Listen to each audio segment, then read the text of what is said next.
नमस्कार, हमारे चैनल में आपका स्वागत है। मैं हूं रामचंद्र मौर्य।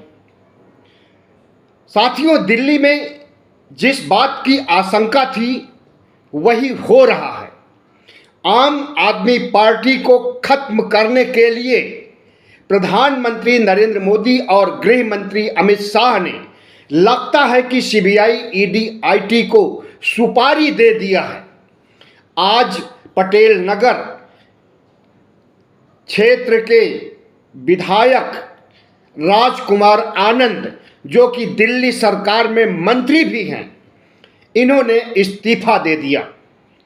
इस्तीफे की वजह क्या है आप अच्छी तरह से समझ सकते हैं कि वही सीबीआई, ईडी, आईटी का आतंक इनको भी जकड़ लिया है, जो पूरे विपक्ष को जकड़ा हुआ है। नवंबर के महीने में इन्हें पहले ईडी ने गिरफ्तार करने की पेशकश की थी और इनके घर पर छापा मारा गया था। इनके ऊपर आरोप था कि एक्साइज के 7 करोड़ रुपए इन्होंने नहीं चुकाए और हवाला से पैसे लिया करते हैं। उसी समय से राजकुमार आनंद के ऊपर गिरफ्तारी की तलवार लटकी हुई थी और आज जब अरविंद केजरीवाल जेल में है, कई वरिष्ठ नेता जेल में हैं, ऐसे समय में अगर ये इस्तीफा दे करके आम आदमी पार्टी को कमज़ोर करना चाहते हैं तो इसके पीछे का दर्शन शास्त्र समझ में आता है कि आम आदमी पार्टी के ये पहले नेता नहीं हैं जो इस्तीफा देकर के मंत्री पद से, विधायकी पद से, पार्टी की प्राथमिक सदस्यता से आम आदमी पार्टी को खत्म करना चाहते हैं, बल्कि अभी ऐसे इस्तीफे और होंगे। क्योंकि भारतीय जनता पार्टी की कुवत नहीं है कि वह पार्टी के दल बदल विधेयक के अनुसार 2/3 से ज़्यादा विधायकों को एक मुश्त तोड़ सके। और उसके लिए कोशिश भी हुई। अरविंद केजरीवाल जब बाहर थे तब उन्होंने आरोप लगाया था कि आम आदमी पार्टी को तोड़ने के लिए 25-25 करोड़ रुपए की पेशकश की जा रही है भारतीय जनता पार्टी की ओर से, जिसकी पुष्टि भी भारतीय जनता पार्टी ने कर दिया था और कहा था कि 21 विधायकों से संपर्क हो चुका है।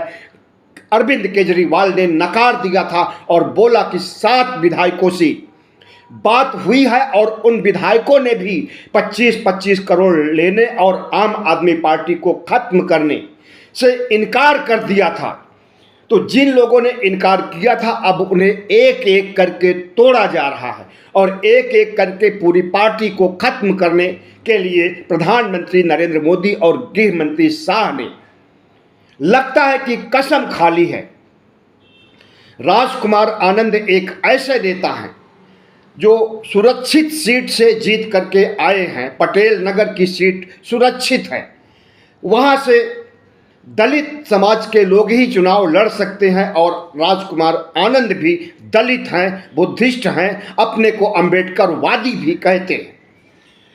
और आज उन्होंने आम आदमी पार्टी के ऊपर जो आरोप लगाया वह भी चौंकाने वाला है। उनका कहना है कि आम आदमी पार्टी एक संघर्षों से, आंदोलन से निकल करके सामने आई है और भ्रष्टाचार मिटाने के लिए इसने कस्में खाई थी और आज आम आदमी पार्टी और उसका शीर्ष नेतृत्व खुद ही भ्रष्टाचार के दलदल में फंस गया है। इसलिए हम ऐसी पार्टी में नहीं रहना चाहते हैं, ऐसी पार्टी में हमारा दम घुटता है।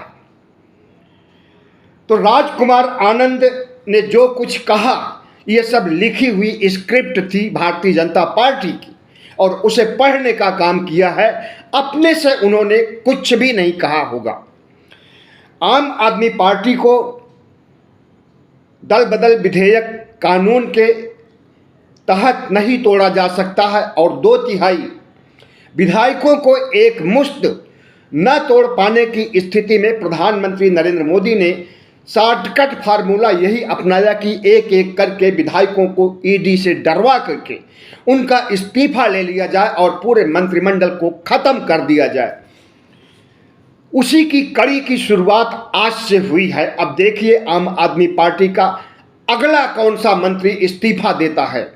और आज संजय सिंह ने प्रेस कॉन्फ्रेंस करके आगाह कर दिया कि भारतीय जनता पार्टी नैतिक तौर तरीकों से आम आदमी पार्टी को नहीं हरा सकती है, इसलिए गुंडागर्दी करके आपराधिक तौर तरीकों को अपना करके और सीबीआई, ईडी, आईटी का आतंक दिखा करके आम आदमी पार्टी को खत्म करना चाहती है, जो कि संविधान के विरुद्ध है, लोकतंत्र के विरुद्ध है। तो प्रधानमंत्री नरेंद्र मोदी के खिलाफ आम आदमी पार्टी ने भी एक अभियान चला रखा है दिल्ली में, और दिल्ली की जनता से नारे लगवाए जा रहे हैं कि गली गली में शोर है, नरेंद्र मोदी चोर है। और दूसरा भी नारा है कि गली गली में शोर है, मोदी चंदा चोर है।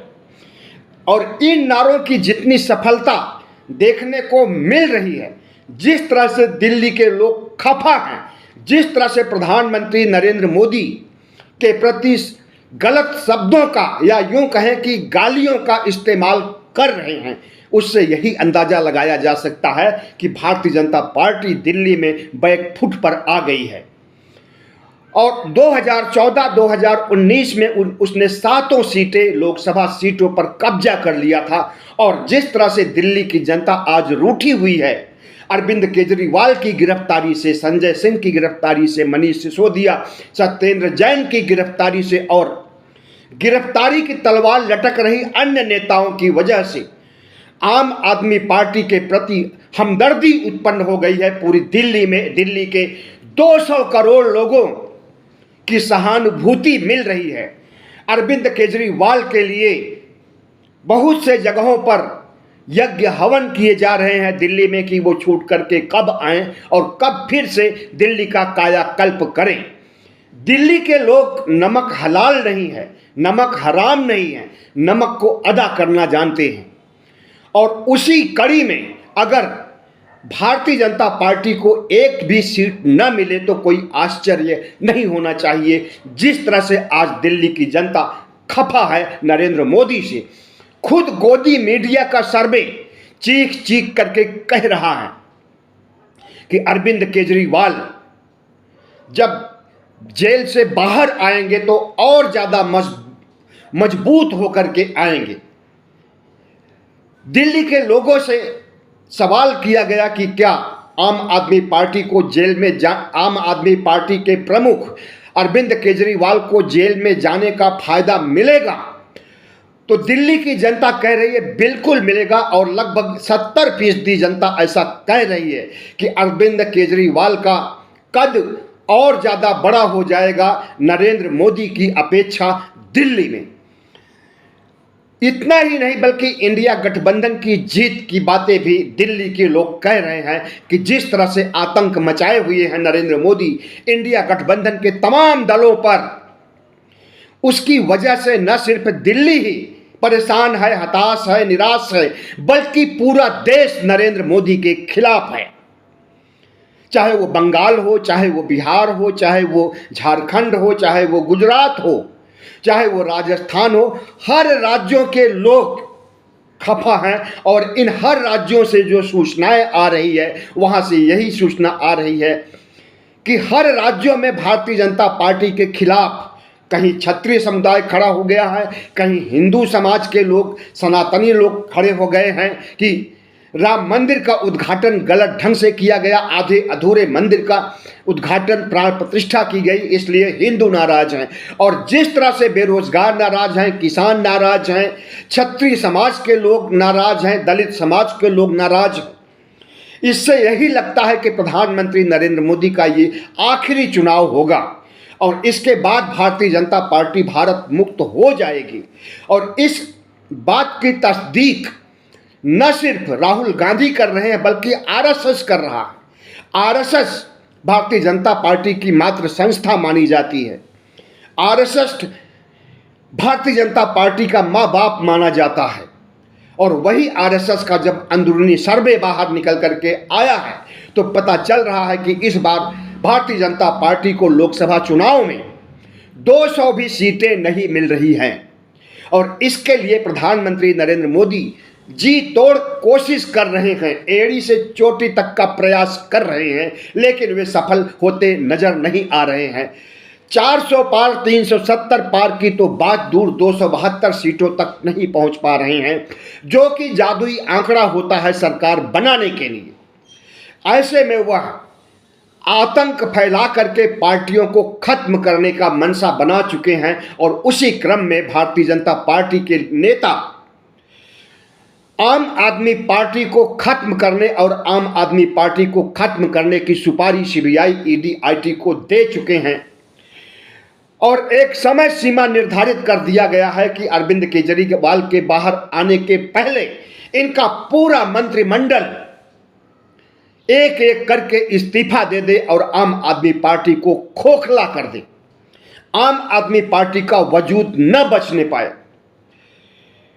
तो इसलिए प्रधानमंत्री नरेंद्र मोदी ने जो कुछ सोचा और जो कुछ कर रहे हैं और इनके जो इरादे हैं उसको दिल्ली की जनता ने भांप लिया है और प्रधानमंत्री नरेंद्र मोदी से इस हद तक नफरत बढ़ गई है कि बच्चों में रोष है। और जो अभी मैंने नारे बताया था उसकी गूंज पूरी दिल्ली में हो रही है, गली गली में शोर है, मोदी चंदा चोर है।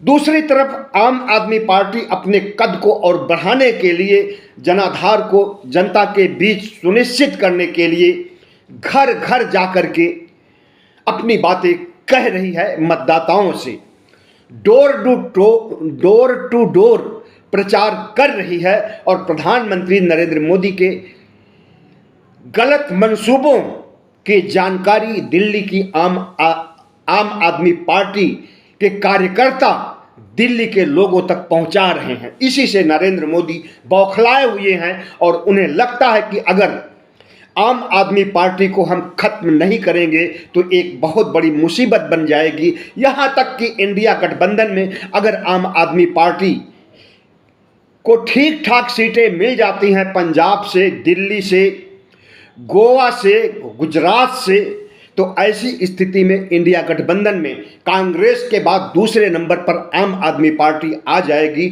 और आम आदमी पार्टी के प्रमुख अरविंद केजरीवाल को प्रधानमंत्री बनाने की पेशकश हो सकती है। और अगर आम आदमी पार्टी के प्रमुख अरविंद केजरीवाल को प्रधानमंत्री बना दिया जाएगा और अपने लोक लुभावन काम से, फ्री स्वास्थ्य, फ्री शिक्षा, फ्री पानी, फ्री बिजली दे करके पूरे देश की जनता पर अपना जादू चला देंगे तो फिर भारतीय जनता पार्टी का कहीं अस्तित्व ही नहीं रह जाएगा और मोदी की गारंटी धरी की धरी रह जाएगी। मोदी का विकसित भारत बनाने का सपना ही रह जाएगा, वह कभी साकार नहीं हो सकेगा। तो इसीलिए प्रधानमंत्री नरेंद्र मोदी कांग्रेस को तो खत्म कर ही रहे हैं, उसके तो अकाउंट सील कर ही चुके हैं, अकाउंट फ्रीज कर चुके हैं और 1700 करोड़ का जुर्माना भी लगा चुके हैं, जिससे कि पार्टी खत्म हो जाए और चुनाव न लड़ सके, आर्थिक रूप से कांग्रेस की कमर टूट जाए और कांग्रेस चुनाव न लड़ सके। और दूसरी तरफ झारखंड मोर्चा को भी इन्होंने जिस तरह से वहां के मुख्यमंत्री को ईडी के दायरे में लेकर के जेल भेज दिया और उसके बाद इन्होंने दिल्ली के ऊपर कार्रवाई की है, इसे देश की जनता अच्छी तरह से देख रही है और समझ रही है और प्रधानमंत्री के गलत मंसूबों को भांप रही है। तो प्रधानमंत्री का सबसे बड़ा डर यही है कि आम आदमी पार्टी एक राष्ट्रीय पार्टी के रूप में उभर न सके। और आपको बता दें कि आम आदमी पार्टी को राष्ट्रीय पार्टी का दर्जा मिल चुका है।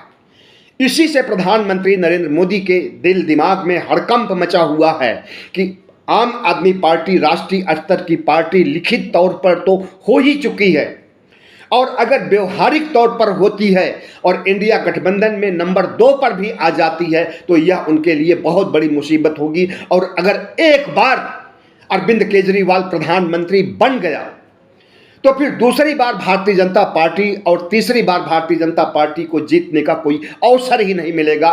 फ्री गारंटियां, फ्री रेवड़ियां बांट करके जैसे दिल्ली के लोगों का मन मोह लिया, दिल्ली के लोगों में अरविंद केजरीवाल बसने लगा है, इसी तरह से पूरे देश के दिल में अरविंद केजरीवाल बस जाएगा। इसी वजह से घबरा कर प्रधानमंत्री नरेंद्र मोदी आम आदमी पार्टी को ही खत्म कर देना चाहते हैं और अरविंद केजरीवाल को सालों साल के लिए जेल में बंद कर देना चाहते हैं। लेकिन इस देश में संविधान और लोकतंत्र की जड़ें इतनी गहराई तक हैं कि कोई भी तानाशाह अगर चाहे तो किसी पार्टी को, किसी संगठन को या किस संविधान को या लोकतंत्र को खत्म नहीं कर सकता। कमजोर जरूर कर सकता है लेकिन मूलभूत ढांचे को खत्म नहीं कर सकता है। भारतीय जनता पार्टी के बारे में आप सब लोगों को पता है कि अगर इस बार भारतीय जनता पार्टी जीत जाएगी तो आगे कभी भी चुनाव होने का अवसर ही नहीं आएगा। इस देश में प्रजातंत्र खत्म हो जाएगा, राजतंत्र स्थापित हो जाएगा, संविधान खत्म हो जाएगा, मनुस्मृति स्थापित हो जाएगी और धर्मनिरपेक्ष भारत का कलेवर भी ये लोग खत्म करने का इरादा रखते हैं और भारत की जगह ये हिंदू राष्ट्र बनाना चाहते हैं भारत को।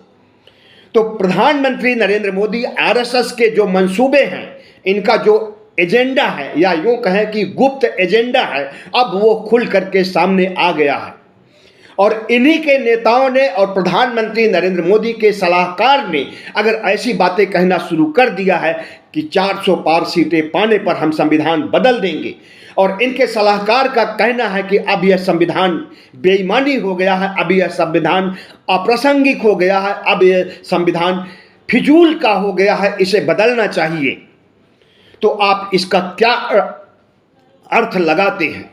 इसका सीधा सा अर्थ है कि नरेंद्र मोदी के इशारे पर उनके सलाहकार और उनके सांसद ऐसी बातें कह रहे हैं और लोगों के दिल दिमाग को भांप रहे हैं कि आक्रोश होता है या नहीं।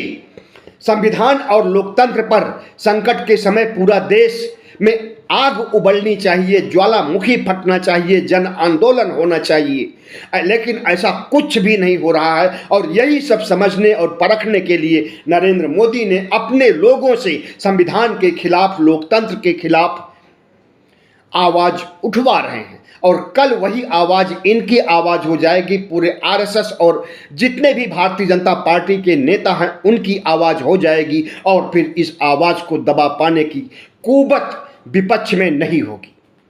लेकिन अभी एक उम्मीद की किरण बाकी है, वो है सुप्रीम कोर्ट। और सुप्रीम कोर्ट ने जिस तरह से कई मामलों में स्वतः संज्ञान लेकर के कार्रवाई किया है, नरेंद्र मोदी सरकार के खिलाफ कार्रवाई किया है, उससे यही अनुमान लगाया जाता है कि जब तक DY Chandrachud chief justice of India हैं तब तक संविधान की तरफ घूरने या संविधान को हटाने के बारे में कोई शख्स सोच भी नहीं सकता है। लेकिन दुर्भाग्य यह कि नवंबर 2024 में डीवाई चंद्रचूड़ रिटायर्ड हो जाएंगे, उनके बाद जस्टिस गौली होंगे चीफ जस्टिस ऑफ इंडिया, जो कि एक दलित हैं, बुद्धिस्ट हैं।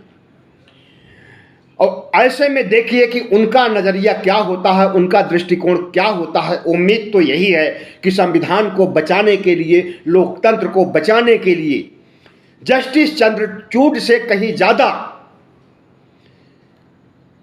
योग्य साबित होंगे जस्टिस गौली, क्योंकि बाबा साहब अंबेडकर की जाति से आते हैं, बाबा साहब अंबेडकर के सिद्धांतों को मानते हैं, बाबा साहब डॉक्टर अंबेडकर की बनाए हुए संविधान की कद्र करते हैं और उसी संविधान के दायरे में देश की रक्षा और न्याय करते हैं।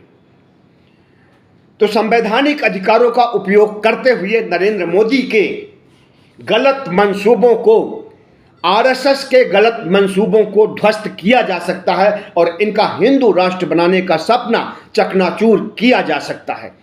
लेकिन अभी नरेंद्र मोदी सत्ता में हैं, इनके साथ 303 विधायक भारतीय जनता पार्टी के हैं, वो हैं, बाकी इनके एलाई भी हैं। तो इन्हें लगता है कि सत्ता का नशा अभी इनके अंदर इतना ज़्यादा भरा हुआ है कि वह किसी भी पार्टी को ख़त्म कर सकते हैं, संविधान तक को ख़त्म कर सकते हैं, लोकतंत्र तक को ख़त्म कर सकते हैं। लेकिन 2024 का चुनाव जो कि चल रहा है, 19 तारीख से शुरू हो रहा है, 19 तारीख से इस देश की जनता नरेंद्र मोदी के खिलाफ ईवीएम के बटन दबाने जा रही है और यह सोच करके उसे ईवीएम के बूथ तक जाना चाहिए कि हम न सिर्फ मोदी को हटाने जा रहे हैं बल्कि व्यवस्था परिवर्तन करने जा रहे हैं, सामाजिक परिवर्तन करने जा रहे हैं, आरएसएस को हराने जा रहे हैं, बीजेपी को हराने जा रहे हैं। आरएसएस वही संगठन है जो कि दुनिया के देशों में इसे आतंकवादी संगठन माना जाता है। आपको यकीन न हो तो terrorism.com पर जाकर के देख लीजिए कि उस आतंकवादियों की सूची में आरएसएस का भी नाम दर्ज मिलेगा आपको। और जब एक आतंकी संगठन और उसके द्वारा पैदा हुई पार्टी देश को चलाना चाहे, 10 साल तक चलाए, तो तानाशाही के किस कगार पर वो लेकर के पहुंच गई है और किस तरह से देश के संविधान को बदलना चाहती है, देश की साझा संस्कृति को मिटाना चाहती है, देश से सर्वधर्म समभाव को खत्म करना चाहती है, देश के फंडामेंटल राइट्स को, संवैधानिक अधिकारों को खत्म करना चाहती है। प्रधानमंत्री नरेंद्र मोदी आज एक तरफ हैं, उनके साथ आरएसएस है, भगवा गैंग है, और दूसरी तरफ इस देश के 97 करोड़ मतदाता हैं और विपक्ष हैं। विपक्ष खामोश इसलिए है कि अगर वो सिर उठाता है तो उसके सिर को कुचल दिया जाता है, वो चाहे मंत्री ही क्यों ना हो उसका इस्तीफा करवा दिया जाता है, धन बल से डरवा करके, सीबीआई और ईडी आईटी से। और यही आज राजकुमार आनंद ने किया और बाकी मंत्री भी यही करने जा रहे हैं। आप देखिएगा कि चुनाव संपन्न होने के पहले कितने इस्तीफे दिलाए जाते हैं दिल्ली सरकार में, और आम आदमी पार्टी को खत्म कर देने की सुपारी जो ईडी को दी गई है, आम आदमी पार्टी को ये लोग खत्म कर देना चाहेंगे। इसी तरह से विपक्ष को ही खत्म कर देना चाहेंगे, इंडिया को खत्म कर देना चाहेंगे। और ये आज का इनका एजेंडा नहीं है।